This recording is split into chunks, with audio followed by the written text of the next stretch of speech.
Salut tout le monde, je vous refais un petit tour de chantier de la maison, donc du corps de ferme. On voit qu'il n'y a toujours plus les cheminées, hein, bien sûr je les ai pas remontées. Je vais vous faire un petit tour un peu global.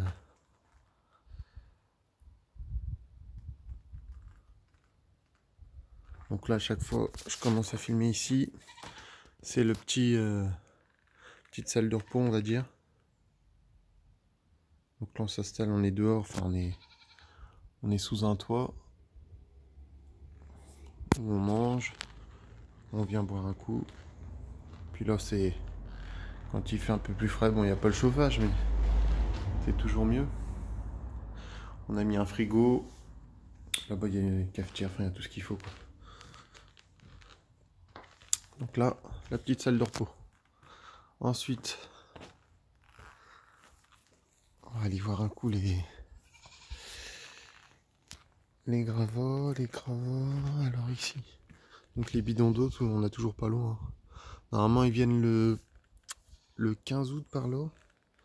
Milieu août. Là on est le 31 juillet.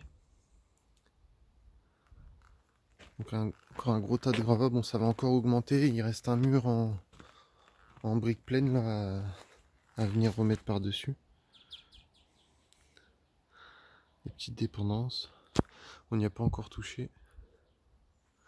Là c'est pareil, je sais pas si vous vous souvenez, j'avais exposé tous les clapiers à lapin.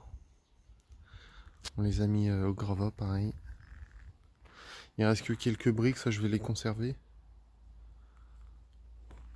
Et puis bah, les granges du fond. Celle-là c'est toujours les outils, puis ça va y rester encore un petit bout de temps. Dès que la maison sera un peu plus sécurisée, je mettrai tout ça dans la maison. Pour l'instant ça reste là. Ah la mauvaise surprise, hein, je sais pas si vous vous rendez compte. C'est toute la brique du fond en fait, elle suinte l'eau, on le voit là un peu, il y a des petites traînées. Puis là-bas tout là c'est humide. En fait de l'autre côté de ce mur, la terre elle arrive à peu près à ce niveau là. Donc en fait quand il pleut ça vient tomber sur la terre et comme le terrain est en pente jusqu'à la route qui est vers chez nous, en fait l'eau elle vient traverser toutes ces petites briques. Et puis ça suinte tout le temps. Bon je pense qu'il y a aussi un problème d'étanchéité, hein. Il doit y avoir un enduit qui a été mal fait ou pas du tout fait d'ailleurs, puisque la grange d'à côté ça le fait pas du tout. Parce que là c'est pareil de ce côté là, donc là on y met aussi un peu de matos. Et là on n'a rien du tout quoi, c'est pas humide, il n'y a pas de suintement. Et la terre ici elle est un tout petit peu plus basse, mais voilà ça reste quand même à ce niveau là à peu près. Donc il va falloir que je creuse tout derrière. Et puis que j'essaye de rendre ces murs un peu plus étanches. Il y a un paquet de terre enlevé. Mais bon, ça, cette grange-là, je m'en occuperai que l'année prochaine, quand la maison sera finie.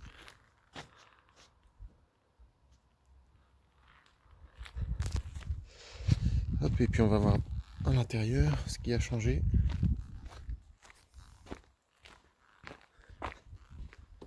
Alors, ici, ce sera la cuisine.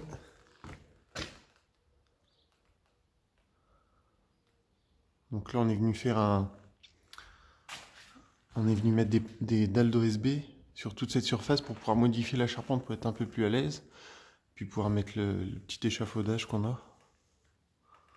Donc ça a été fini, on va l'enlever, je vous montrerai, on va aller là-haut juste après. Donc là ce sera donc l'entrée principale, ici, qui donnera sur le salon.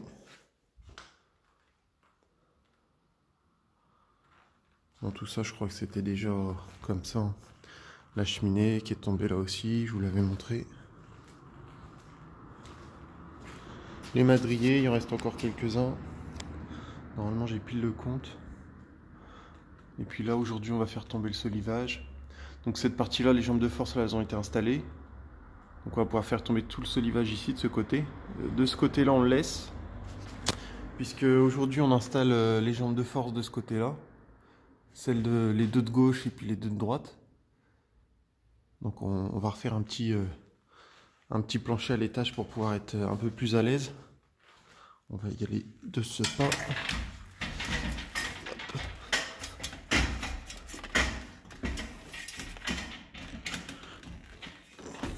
Voilà. Alors, voilà ce que ça donne vu du haut. Donc aujourd'hui, on installe les deux jambes de force qui vont se reprendre provisoirement en bas sur cette poutre. Et puis une fois que j'aurai fait, j'aurai remodifié tout ce mur-là qui sera un mur porteur pour soutenir le plancher à l'étage, on viendra les jambes de force les reprendre sur cette partie du mur. Je sais pas si vous m'avez compris, vous verrez quand je vais faire. Alors, voilà ce que ça donne. Donc en fait, ces deux jambes de force là, elles n'y étaient pas, on les ajoute. Puisqu'on va, donc ce côté-là, on va garder cette ferraille ici, qui vient se reprendre là sur le poteau du milieu. Et celle-là, par contre, on l'enlève. On va en rajouter une pour être sûr de pas trop fragiliser. Vous voyez, d'ailleurs, je sais même pas si vous voyez. Elle tient pas grand chose, hein, elle bouge, elle est même pas tendue. Donc on va en rajouter une autre un peu plus haut, hein, qui sera au final dans le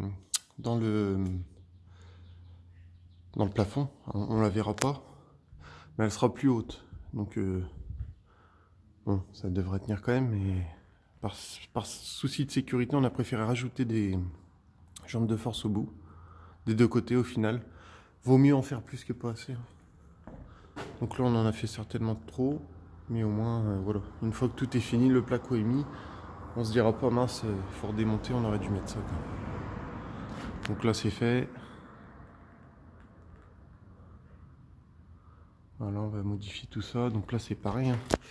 Il va falloir modifier les deux là, enfin les modifier, les enlever, puis en mettre des plus longues. Parce qu'en fait, vous voyez là, ici en bas, c'est reposé sur un appui et c'est posé sur le solivage en fait.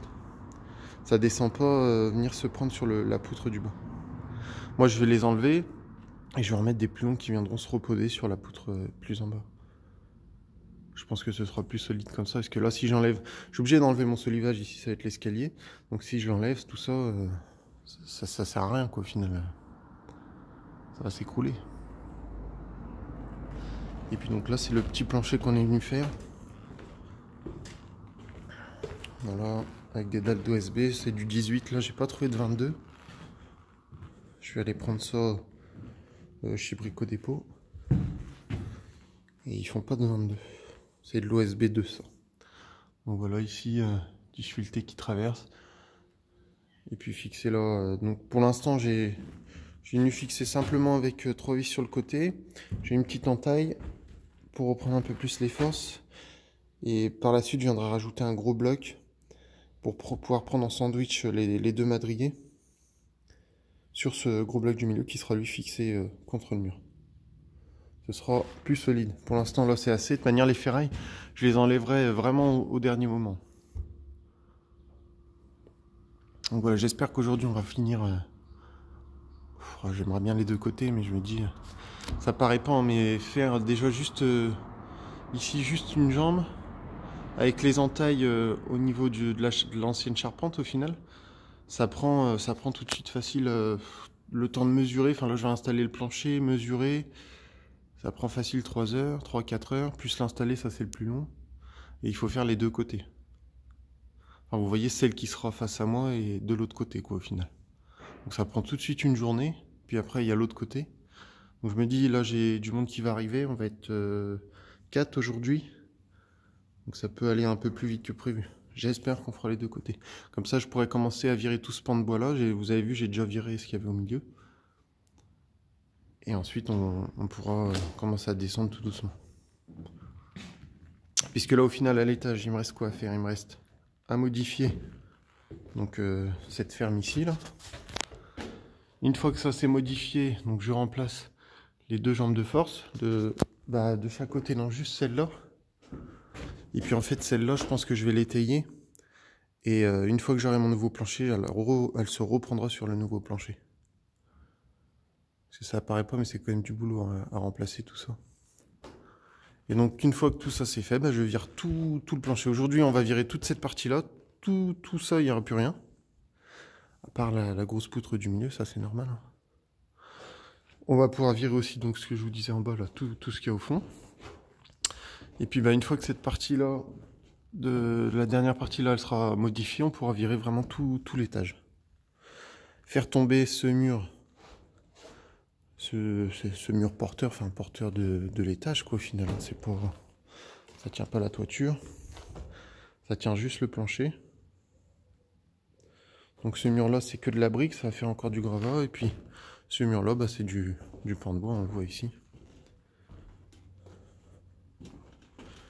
Voilà. Donc on va attaquer tout ça aujourd'hui. Et puis j'essaierai de vous faire une petite vidéo le soir. C'est vrai que souvent j'en fais pas parce que je suis claqué. Hein. Le temps de faire tout ça, arriver le soir. Puis souvent ça se passe pas forcément comme on voudrait. Voilà, il y a toujours une petite coupe qui est pas bien faite ou... Voilà, c'est... Les aléas du chantier, bon c'est rien, quand c'est ça on ragrandit puis c'est tout. Donc voilà, je vous montrerai ça tout à l'heure ou un autre jour, enfin quand ce sera fini. Allez, salut tout le monde. Alors, je vous montre la suite de la charpente. Donc là on est le samedi 7 août. Donc voilà, ça je vous l'avais montré. Hein. Ce sera la cuisine, donc il n'y a plus de plancher à l'étage. Là je suis venu renforcer avec quelques sangles, des étais. Parce que je vais remplacer les deux jambes de force de ce côté, puis ensuite de l'autre. Donc là on voit au bout, on a commencé à tout installer. C'est fini. Il ne reste plus qu'à enlever ce qu'il y a au milieu. Voilà, donc tout ça c'est installé. On va aller là où on verra mieux. Aujourd'hui, on va virer tout le plancher de ce côté-là. Donc là, ici, ce sera la chambre, dressing, salle de bain, donc suite parentale. Un couloir qui arrivera du salon ici, qui desservira les WC et la buanderie tout au fond. La buanderie, elle aura la fenêtre ici. Et donc là, on va faire tomber tout le plancher, tout le plafond, avec les solives. On va se mettre là, on voit un peu. Là, on voit bien. En fait, il faut que je reprenne les charges, hein, la descente de charge du toit. Et puis ici, on va laisser le poinçon. Parce que, si vous voulez, il y a tout cet assemblage qui vient se reprendre sur le poinçon. Je préfère le laisser. De toute manière, il ne va pas me gêner où il est. Donc autant le laisser. Il faut juste que je renforce ici du coup le bas. Je pense que je vais l'étayer le temps de remodifier tout ce mur-là, de refaire des poteaux en béton et puis une poutre en béton. Et seulement après, là, je viendrai le reposer sur la poutre en béton. On va aller voir un petit coup là-haut ce que ça donne. Donc aujourd'hui, le but, ce serait de virer donc le plafond qu'il y a dans la chambre et de remplacer les deux jambes de force du bout pour venir en mettre des beaucoup plus longues qui viendront s'appuyer sur la poutre qui a le long du mur. Alors on voit bien là, elle s'arrête ici dans le vide. Elles étaient juste reposées sur le plancher de l'étage en fait. Donc nous on va les modifier, on va en mettre qui viennent se reprendre là dans cette poutre ici.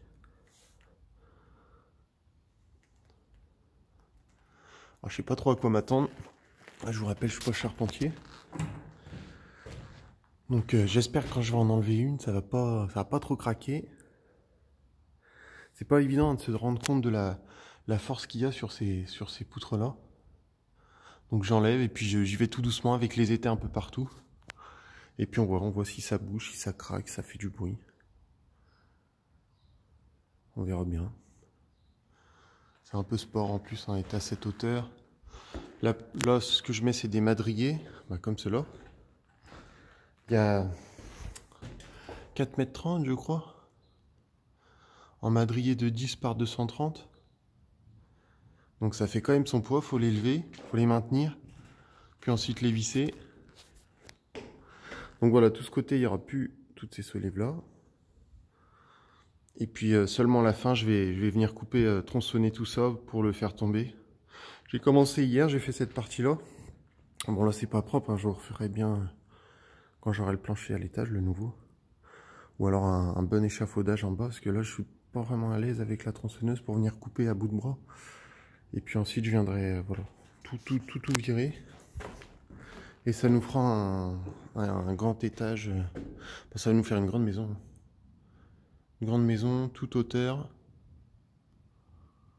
Bon, je vous rappelle, il y a 110 mètres carrés au sol. Donc l'étage, pareil, hein, il fera 110 mètres. Sachant que nous, ici, j'ai plus les dimensions, mais en gros, le nouveau plancher, donc qui va se trouver ici, en gros. Jusqu'au toit, il y a 1m60, 1m70.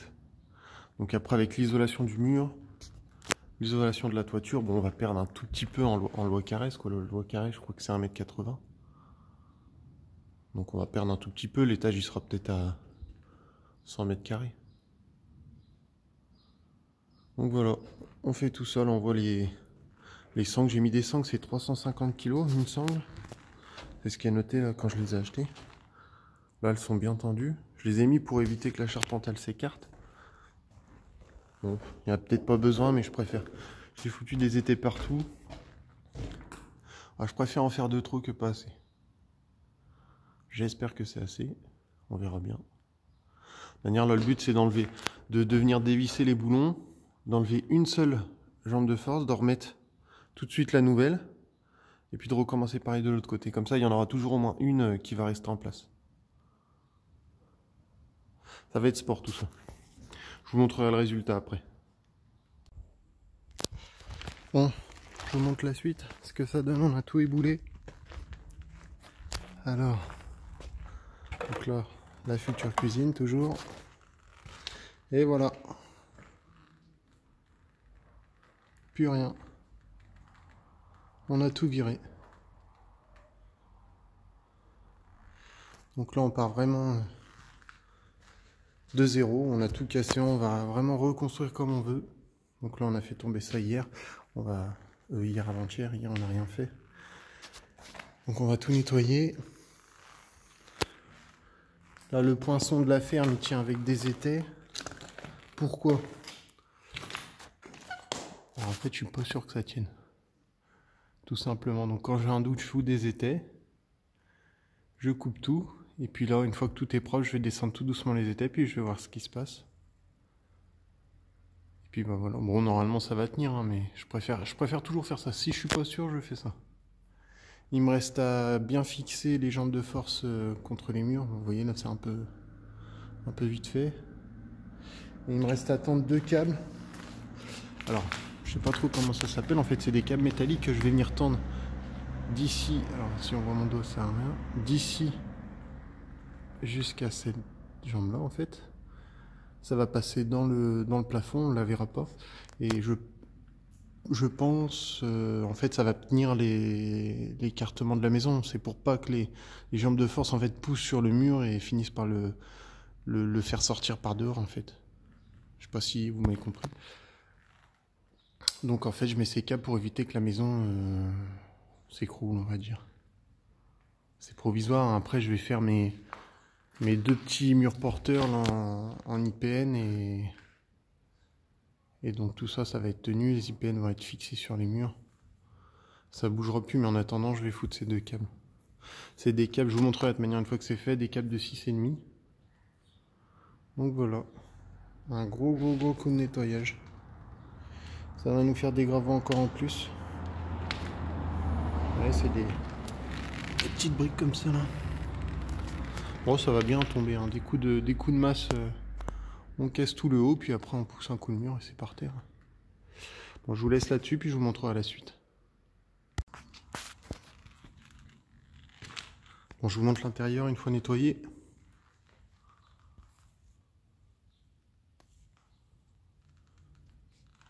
Voilà, on a tout nettoyé. J'ai commencé à faire les tracés pour faire les saignées, pour passer les évacuations d'eau.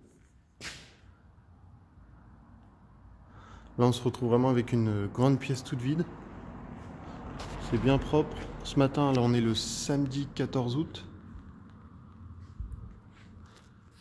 Donc, je vais m'attaquer à mettre les fers là, entre les fermes pour éviter l'écartement, ce que je vous racontais.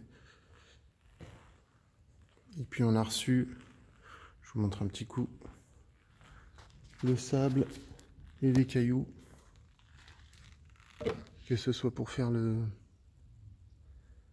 béton ou passer les évacuations pour poser en dessous en fait. Donc voilà, encore de quoi faire. Bon, je vous remontrerai la suite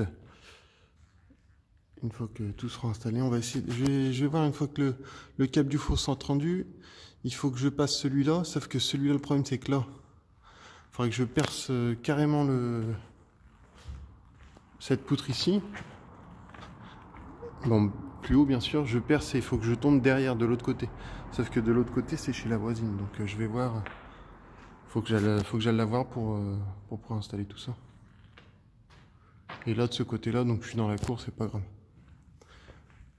À peu près mon câble il va tomber ici quoi, un peu plus haut. Donc voilà, il reste encore tout ça à faire. On va faire ça aujourd'hui, on a tout le week-end. Je vous montrerai les résultats.